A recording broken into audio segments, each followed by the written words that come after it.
पूजा की बुआ सास ने फोन पर कहा कि वे आ रही हैं मिलने और कुछ समय रहने, तो सुमित्रा जी धर्म संकट में फंस गईं। इधर नीलम के प्रसव का समय निकट है और उसके साथ कोई दूसरी महिला नहीं। सुमित्रा जी सेविका की सेवा में कुछ न कुछ तो करेंगी ही। ऐसे में अतिथि का रहने के लिए आना, अतिथि भी ऐसा जो शारीरिक और मानसिक रूप से सहारा चाहता है। क्या करें, मना तो कर नहीं सकते बेटी की बुआ सास को। कहना ही पड़ा, हाँ हाँ आइए। फिर अपनी बात में यह भी जोड़ दिया, नीलम को पता नहीं कब अस्पताल ले जाना पड़ जाए। 2 दिन बाद वे आईं। वे यानी पूजा की बुआ सास। बनारस में उनकी संपत्ति थी। वे रहीं भी बनारस में ही बहुत सालों तक, इसलिए उनका नाम ही बनारस वाली बहन जी पड़ गया था। बनारस वाली बहन जी की खूब आव भगत हुई राम रसायन में। होनी ही थी, बेटी की बुआ सास जो थी। लेकिन सुमित्रा जी को सामर्थ्य से अधिक परिश्रम करना पड़ा। एक तो नीलम की सेवाएं नदारद हैं। वह सुबह छत पर जाती है, वहां टहलती है और बीच बीच में थोड़ी थोड़ी सफाई करती रहती है। यह उसका 3 घंटे का कार्यक्रम है। नीचे उतरकर वह घंटा भर रसोई में जैसे तैसे थोड़ा बहुत काम करती है और फिर खाने पीने को कुछ न कुछ लेकर अपने कमरे में चली जाती है। सुमित्रा जी पूजन पाठ संपन्न करके आती हैं और नित्य ही नीलम को रात की बची दाल सब्जी और फल वल देकर आराम करने को भेज देती हैं। आधे अधूरे बने नाश्ते का काम निपटाती हैं और फिर दोपहर की तैयारी में लग जाती हैं। नमन बाहर ही अधिक रहता है, आजीविका पाने के लिए भाग दौड़ कर रहा है।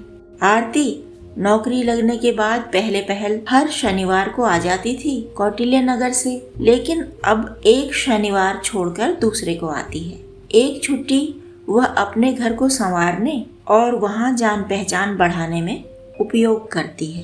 पंडित जी का काम बनारस वाली बहन जी के आने के बाद भी पहले की तरह ही चलता रहा। विद्या नियमित आता है। राम रसायन से उसकी आजीविका और ज्ञान वृद्धि तो होती ही है, उसे अतिरिक्त आय के साधन भी मिलते रहते हैं। पंडित जी के संपर्क के कारण उसका काम फैल रहा है। हीरा को भी उन लोगों की सेवा में समय देना होता है, बाजार का काम करना होता है, घर भर की सफाई और चाय पानी का काम देखना होता है।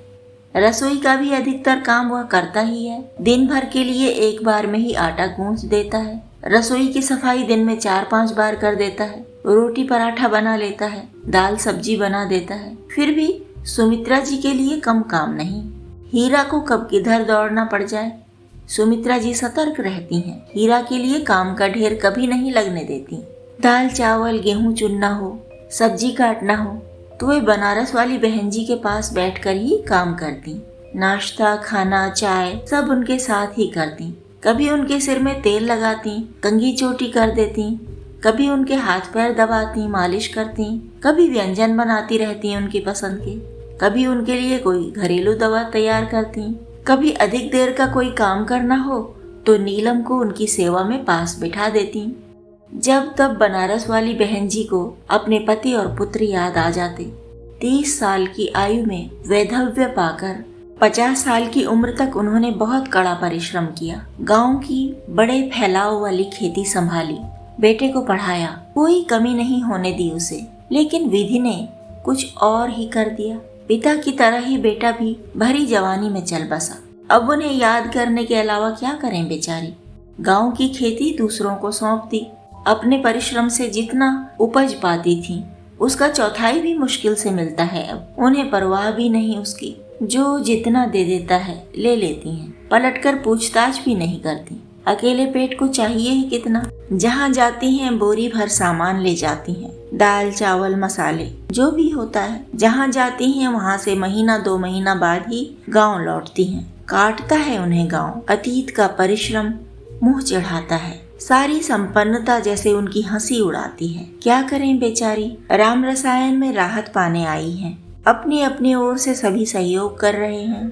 नीलम हीरा को भी भली भांति समझाया गया है कि कोई दुख वाली बात उनके सामने न करें। वे बोलें तो सुन लें, पर अपनी ओर से दुख की आग को हवा न दें।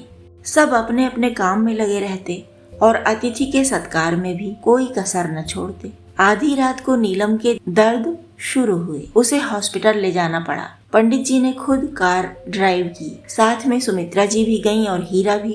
बनारस वाली बहन जी सो रही थीं, इसलिए सब दबे पांव ही निकले। उनसे कहा हुआ था कि अगर कभी रात को निकलना पड़ेगा तो चुपचाप निकल लेंगे। वे उठें तो घबराएं नहीं, थोड़े समय में ही कोई न कोई लौट आएगा। अस्पताल पहुंचकर सुमित्रा जी ने डॉक्टर से बात की। कुछ देर वहां रहीं, व्यवस्था देखी और डॉक्टर की सलाह पर पंडित जी सहित घर आ गईं।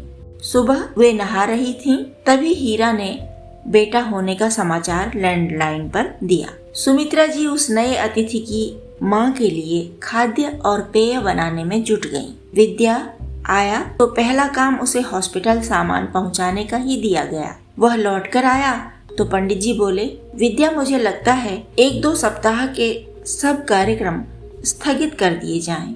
विद्या ने कहा, क्यों पंडित जी, सूतक का विचार कर रहे हैं क्या? पंडित जी ने कहा, सूतक तो पीछे वाले आंगन तक ही रहेगा। हीरा नीलम शुद्धि के बाद ही इधर प्रवेश कर सकेंगे। समस्या है काम की। आरती और नमन के रहते हमें कुछ सोचना नहीं पड़ता था।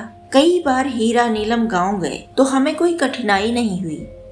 आरती और नमन घर भी स्वच्छ रख लेते और चाय पानी भी सब देख लेते। इस समय तो वृद्धा अतिथि भी हैं, सेवक सेविका भी नहीं, और बिना जताए उनकी जगह ले लेने वाले हमारे बच्चे भी नहीं। विद्या ने तनिक सोचा और बोला, थोड़े दिन की तो बात है, मैं यहीं रह लूंगा।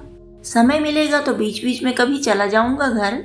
सब कुछ नहीं आता मुझे, लेकिन बहुत कुछ आता है, उसी से काम चल जाएगा। पंडित जी ने मुस्कुराकर सिर हिलाया। पंडित जी की सहमति से विद्या वाचस्पति का मनोबल बढ़ा और उसे प्रसन्नता भी हुई। फिर विद्या पल भर खाली नहीं बैठा। चाय पानी, बाजार, अस्पताल, सब तरफ के काम करता रहा। हीरा की तरह दिन भर का आटा एक बार में ही गूंथकर फ्रिज में रख देता। रात को राम रसायन में ही सोता और भोर में उठकर पूरा घर साफ कर देता। रविवार को सुबह 9 बजे विमल आया। उसे पता चला कि राम रसायन के सेवक दूसरी ही सेवा में लगे हैं, तो वह अधिकार पूर्वक विद्या वाचस्पति के सामने खड़ा हुआ और चेहरे पर गुस्सा लाकर बोला, आप मुझे नहीं बता सकते थे मैं क्या किसी काम का नहीं हूँ? विद्या को हंसी आई। इस पर विमल नाराज हो गया और सुमित्रा जी के पास जाकर बोला, आंटी मुझे क्यों नहीं बुलाया आपने? स्कूल के बाद तो मैं आपके काम कर ही सकता था। सुमित्रा जी ने उसे पुचकार कर कहा, बच्चे तुम्हारे हाथ का कोई काम होता तो बुलाती ना। अब तो नीलम अस्पताल से घर आ गई है, बाहर बाहर का काम हीरा कर देता है, अंदर वाले काम विद्या संभाल रहा है। सच में बेटा, विद्या ने तो ऐसे घर संभाला कि हमें आरती और नमन की कमी भी नहीं खलती। इस बार सामान की सूची बहुत लंबी हो गई है, अगर हो सके तो तुम ही ले आओ बाजार से। विद्या कह रहा था कि आज कंप्यूटर का बड़ा काम इकट्ठा है। विमल फूलकर कुप्पा हो गया, तो वह इतनी जिम्मेदारी उठाने योग्य हो गया है? वह राम रसायन का इतना विश्वास पात्र बन गया है और स्वयं को सर्वथा योग्य सिद्ध करने के लिए संकल्प लेते हुए वह बाजार की ओर चला गया। कहानी पसंद आई हो तो लाइक करें, सब्सक्राइब करें और दोस्तों के साथ शेयर करें, और हाँ, कमेंट करना और नोटिफिकेशन बेल दबाना ना भूलें।